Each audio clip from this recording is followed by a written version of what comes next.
Hey guys, I just got a quick update with you for some new info about how synchronous learning is going to be working going forward, and also about fourth quarter grades.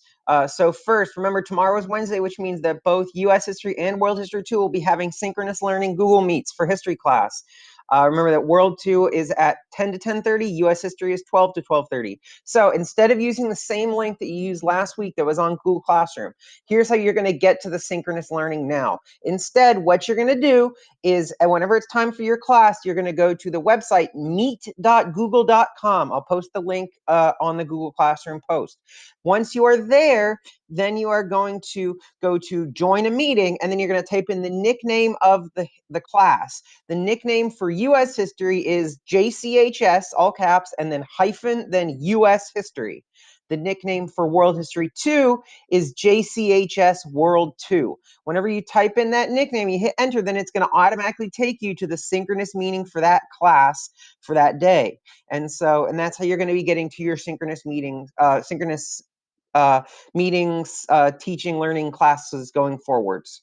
So that's really very easy. All right, now on to fourth quarter grades. What I want you guys to understand, we've gotten some new information today. Fourth quarter grades are going to be designed as a pass-fail grade. But what that means is that in order to get that pass grade, you need to complete all of the work that you are being assigned, whether it's through Google Classroom or on Edmentum. That is all 100% required in order to get that pass grade. If you do not complete the work, you will not get that passing grade for fourth quarter. You will not get the verified credit for the class, for passing the class, for completing the class.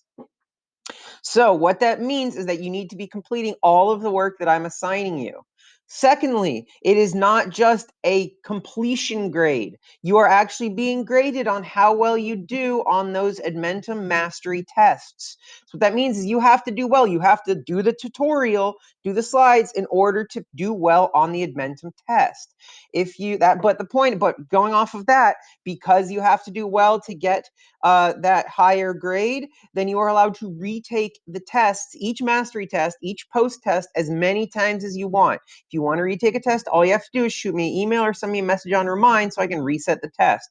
In order to achieve that passing grade, you need to complete all of the work, and you need to have an overall score, an overall grade of at least 60%, 60%, in order to get that passing grade. So that's why you need to do well in those tests. So if you check into Student View, you'll see that I've started posting your scores that you got on your different mastery tests and the HyperDoc work on Google Classroom. Now, everything that's in Student View is technically not for grading, but I'm posting it there so you can keep a track of, am I hitting at least that 60% score? So you can make sure that you are going to get the verified credit for the class.